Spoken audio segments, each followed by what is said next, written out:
Fidèles téléspectateurs de Chirfla Télévision, bonsoir et merci d'être des nôtres. Bienvenue dans ce 18h de l'actualité nationale.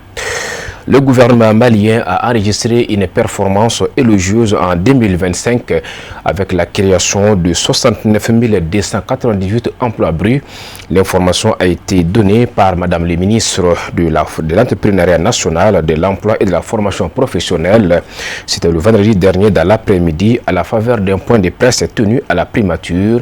On prit part à ce point de presse un parterre de journalistes, de patrons de presse avec la présence effective du ministre en charge de la communication, de l'économie numérique et de la modernisation de l'administration. Écoutons en substance les propos de Madame le ministre au micro d'Al-Hamidou Badini et Fousseni Keïta. Nous avons le plaisir de vous présenter aujourd'hui les résultats encourageants en matière d'emploi au Mali au titre de l'année 2025. Fruit des efforts constants de notre gouvernement sous le leadership éclairé de son Excellence, le général d'armée Assimi Goïta, président de la transition, chef de l'État, et sous la bonne conduite du général de division Abdoulaye Maïga, Premier ministre, chef du gouvernement.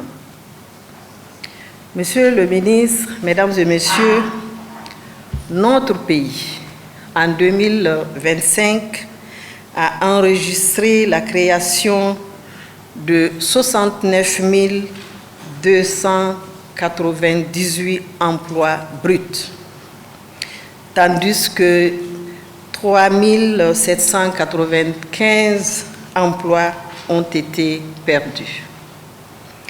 Cela donne un solde net positif de 65 503 emplois, la meilleure performance des 5 dernières années en République du Mali.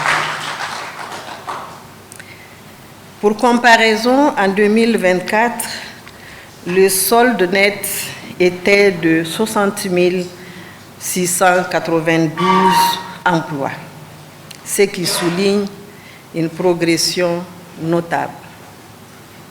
Cette dynamique positive s'explique en grande partie par le rôle moteur du secteur public qui a généré 40 566 emplois, soit 59% des emplois créés au total.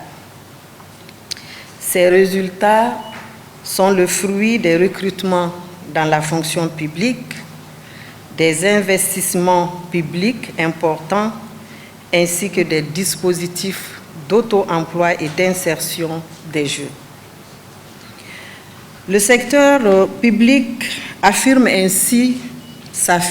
ainsi comme un levier essentiel pour stabiliser et dynamiser notre marché du travail.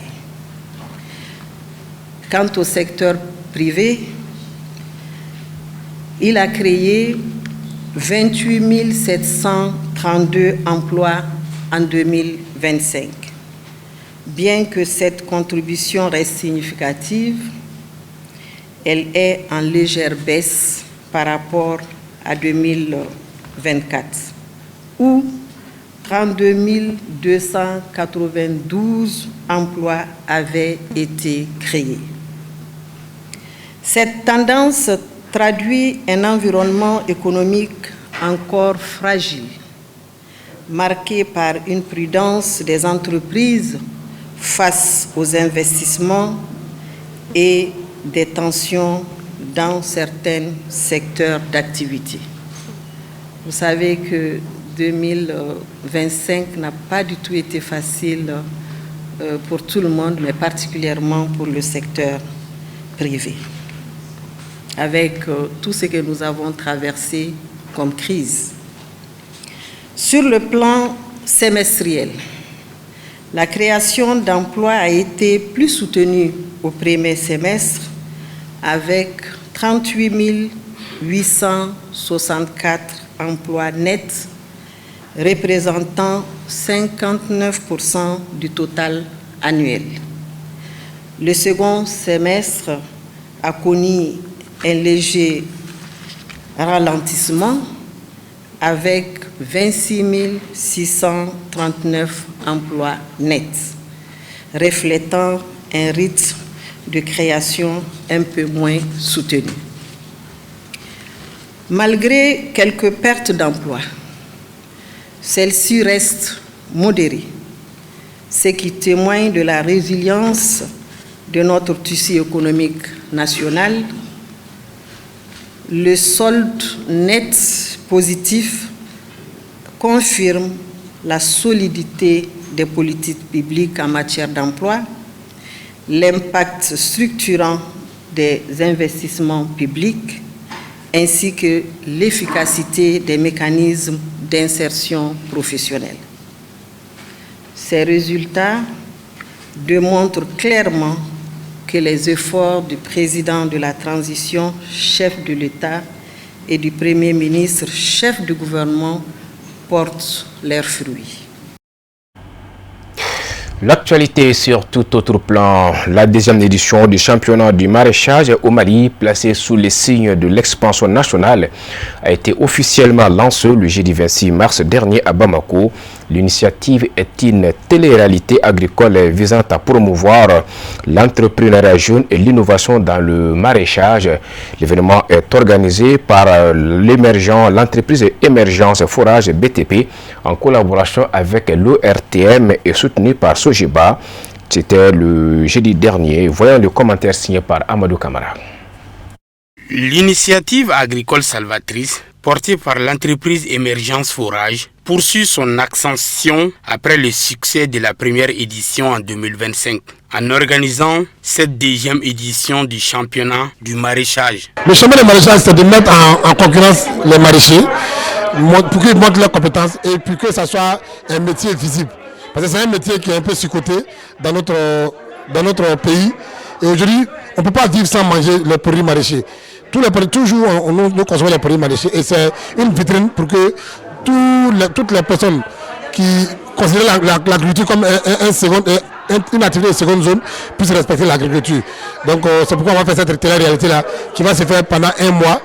Et pendant 3 mois, disons, du 1er avril jusqu'au 30 juin. La particularité d'abord, c'est de dénicher les meilleurs maraîchers et de créer une chaîne de valeur qui permet de pouvoir conserver, vendre et transformer les produits maraîchers. Et chaque année, on le fera pour que, si avec les moyens et que si le gouvernement nous accompagne, on le fera pour pouvoir vraiment aider tous les maraîchers pour que cette activité-là soit une activité vraiment lucrative pour tout le Mali. Sponsor majeur de l'événement, le représentant de la société Sojiba a réaffirmé son engagement à accompagner le développement du maraîchage et promet un soutien sans faille jusqu'à la finale prévue au 30 avril 2026. La présente cérémonie que nous menons aujourd'hui s'inscrit dans ce sens. Elle a pour objet de promouvoir l'activité maraîchère à travers l'organisation de cette compétition entre les producteurs maraîchers du Mali. Ainsi, avec l'organisation de tels événements d'envergure nationale, la Sojiba s'est dit prête à accompagner les autorités et le peuple malien pour toutes les questions concernant le développement agricole allant dans le sens de la souveraineté alimentaire et nutritionnelle. Donc nous sommes là aujourd'hui pour en tout cas leur témoigner de notre accompagnement. Et vous avez vu dans la salle l'engouement qui était là. Et nous vraiment nous ne pouvons pas rester en marge de cet événement. Donc c'est pour vous dire que l'agriculture est une opportunité que tous les Maliens doivent saisir. Quand on voit aujourd'hui les opportunités qui s'offrent à nous, notamment dans ce domaine-là, je voudrais vraiment demander aux jeunes de s'intéresser à ce secteur. C'est un secteur porteur. Et l'agriculture ne ment jamais. Et nous avons compris quand même ces derniers temps qu'il y a beaucoup de jeunes qui s'intéressent à ça. Et je les encourage dans ce sens. Et ça vaut mieux quand même qu'ils aillent emprunter des routes dangereuses pour aller en tout cas chercher ce qu'ils peuvent trouver ici au Mali. Pour le représentant du département de tutelle, ce championnat du maraîchage est l'occasion pour le monde rural de valoriser le savoir-faire et promouvoir l'autosuffisance alimentaire au Mali, à travers le jardinage. Ce domaine doit montrer aux uns et aux autres que nous pourrions tout avoir au Mali ici, à travers le domaine agricole, surtout le maraîchage aujourd'hui, le sujet pour lequel nous sommes là. Le maraîchage aujourd'hui, c'est un domaine que les gens négligent, mais en réalité c'est un domaine qui est non seulement utile pour l'autosuffisance alimentaire et nutritionnelle, parce que si quelqu'un qui a du riz, si le maraîchage n'est pas là pour te produire de la bonne sauce, le riz à tout lui tout seul ne représente pas une alimentation. Elle peut te nourrir, mais quels nutriments nous pouvons trouver? Donc l'alimentation va avec le nutritionnel, avec le nutriment. Et ces nutriments viennent en grande partie du maraîchage. Donc voilà pourquoi c'est un secteur qu'il faut promouvoir, qu'il faut accompagner, qu'il faut aider. Donc, et ce mouvement, cette activité aujourd'hui permet aujourd'hui d'accompagner les maraîchers maliens de façon générale.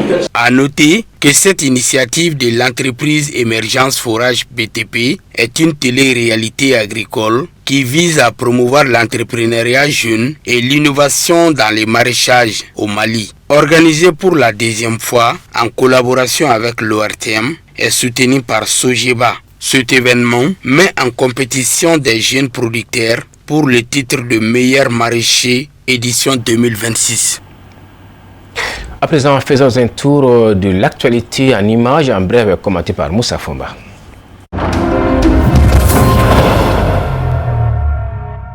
La CEDEAO mise sur l'expérience diplomatique de l'ancien premier ministre guinéen Lansana Kouyaté, nommé le 25 mars négociateur en chef pour renouer le dialogue avec les pays de l'Alliance des États du Sahel. L'intégration régionale ouest-africaine joue une carte décisive de son avenir.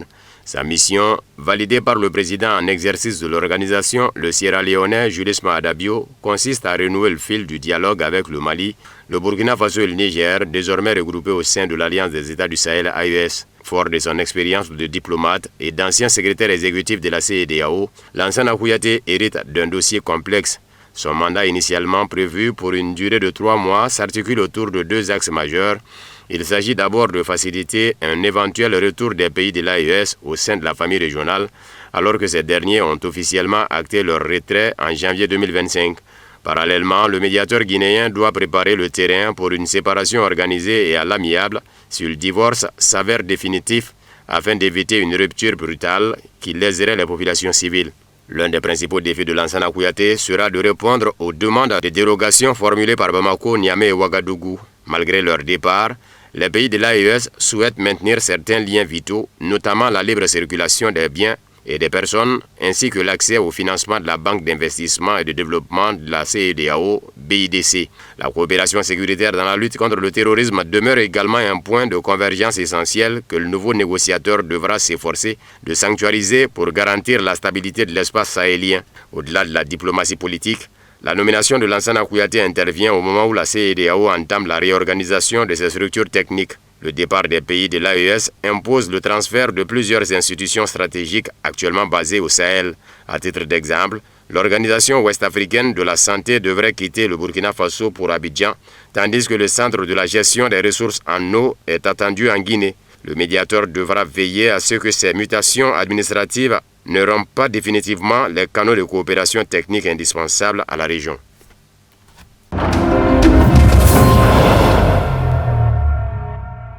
L'Union africaine rejette la candidature de Macky Sall au poste de secrétaire général de l'ONU. La motion visant à soutenir Macky Sall n'a pas reçu le soutien nécessaire de l'Union africaine.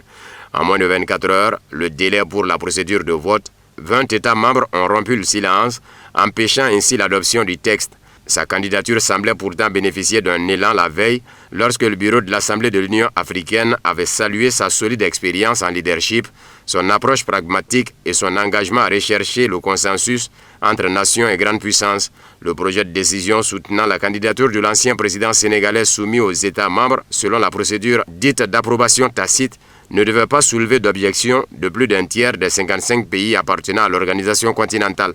En conséquence, Le projet de décision relatif à la candidature au poste de secrétaire général de l'ONU de Macky Sall, ancien président du Sénégal, n'a pas été adopté, indique l'organisation panafricaine dans cette note verbale. La candidature de Macky Sall avait été proposée par le Burundi, dont le président Évariste Ndayishimiye occupe la présidence tournante de l'Union africaine. L'ONU a envoyé en novembre une lettre à ses États membres pour qu'ils proposent des candidats au poste de secrétaire général. Le prochain patron des Nations Unies commencera son mandat le 1er janvier 2027 pour succéder au Portugais Antonio Guterres. Chaque candidat potentiel doit être présenté officiellement par un État ou un groupe d'États, mais pas forcément par son pays d'origine. Selon une tradition de rotation géographique pas toujours suivie, le poste est réclamé cette fois-ci par l'Amérique latine. De nombreux États plaident également pour qu'une femme occupe pour la première fois ce poste. L'ancienne présidente chilienne, Michelle Bachelet, le patron de l'Agence internationale de l'énergie atomique, Rafael Grossi, l'ancienne vice-présidente du Costa Rica, Rebecca Greenspan, et la diplomate argentine Virginia Gamba sont candidats pour remplacer Antonio Guterres.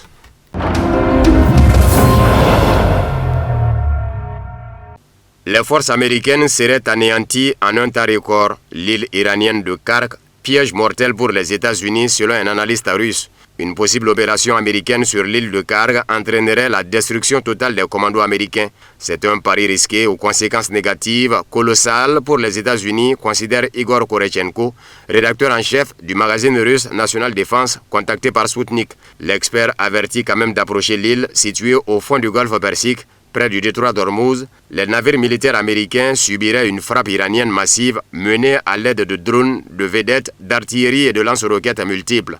Mais même si les Américains arrivent à effectuer une descente sur l'île, qui représente un gigantesque terminal pétrolier, toute frappe iranienne sur l'île anéantirait la totalité du contingent américain, qui serait tout simplement consumé par l'incendie du pétrole. L'Iran, de son côté, mobilise plus d'1 million de soldats face à l'escalade des tensions. Selon l'agence de presse iranienne Tasnim, de plus en plus de jeunes expriment le souhait de rejoindre la milice du Basij, les gardiens de la révolution et l'armée en vue d'éventuels combats terrestres.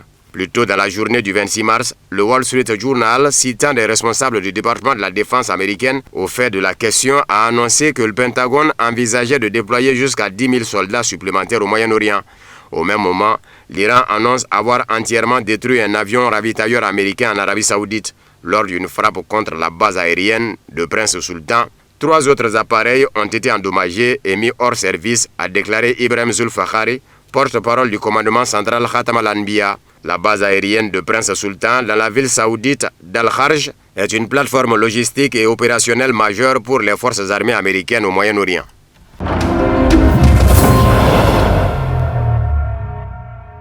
L'Iran a infligé de graves dommages aux bases militaires américaines au Moyen-Orient, forçant de nombreux soldats américains à se relocaliser dans des hôtels et des espaces de bureaux à travers la région, a rapporté le New York Times, citant des responsables américains. D'après ces sources, les troupes américaines opèrent désormais à distance, à l'exception des pilotes de chasse et des équipages chargés de l'entretien et du fonctionnement des avions de combat et des frappes. Nombre de 13 bases militaires de la région utilisées par les troupes américaines sont quasiment inhabitables, celles du Koweït, pays voisin de l'Iran, étant peut-être les plus endommagées, écrit le journal. Des sources militaires indiquent que cette situation reflète également une erreur d'appréciation de la part de l'administration américaine quant à la réaction de l'Iran, selon le New York Times. Avant le début de l'opération militaire américano-israélienne contre l'Iran, environ 40 000 soldats américains étaient déployés au Moyen-Orient. Le commandement central américain en a redéployé des milliers. Ibrahim Zulfakhari, porte-parole du quartier général central Khatam al-Anbiya, commandement militaire conjoint iranien chargé de coordonner les opérations entre le corps des gardiens de la révolution islamique et les forces armées régulières, a déclaré que l'Iran avait détruit toutes les bases américaines au Moyen-Orient et exige le retrait des troupes américaines de la région. 12 soldats américains ont été blessés, dont 2 grièvement, lors d'une frappe iranienne contre la base aérienne Prince Sultan en Arabie Saoudite, a rapporté Reuters, citant des sources. L'agence de presse a ajouté que depuis le lancement de l'opération militaire américano-israélienne contre l'Iran, au moins 13 militaires américains ont été tués et plus de 300 ont été blessés. Le corps des gardiens de la révolution islamique iranien a déclaré plus tôt que plusieurs avions ravitailleurs avaient été détruits lors d'une attaque contre la base aérienne Prince Sultan où sont stationnés des militaires américains.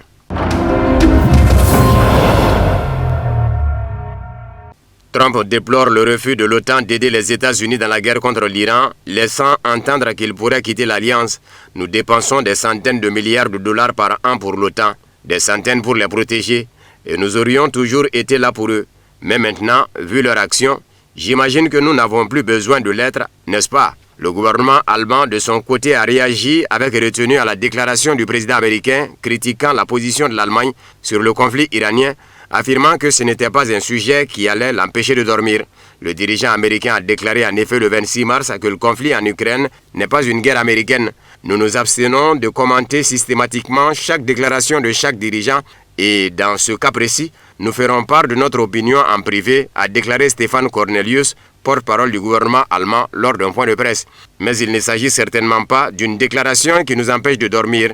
Certains hommes politiques allemands avaient déclaré précédemment que l'Allemagne resterait à l'écart du conflit en Iran et ne s'y engagerait pas. Les États-Unis ont lancé leur propre campagne militaire contre l'Iran sans consulter leurs alliés et exigent maintenant que tous les pays se joignent à eux, ce qui n'est pas exactement la meilleure façon de favoriser la coopération, a déclaré pour sa part la ministre française des Armées, Catherine Vautrin, à CNews.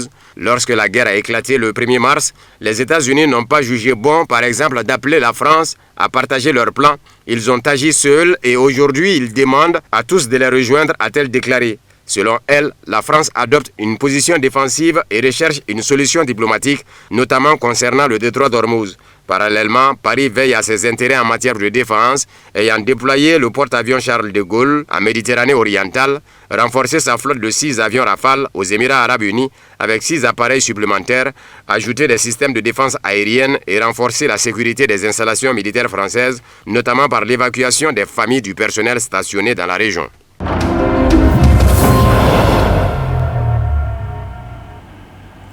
C'est ce qui met fin à ces 18h que nous vous remercions d'avoir suivi. Excellente suite des programmes sur Chérif la télévision. Bonsoir.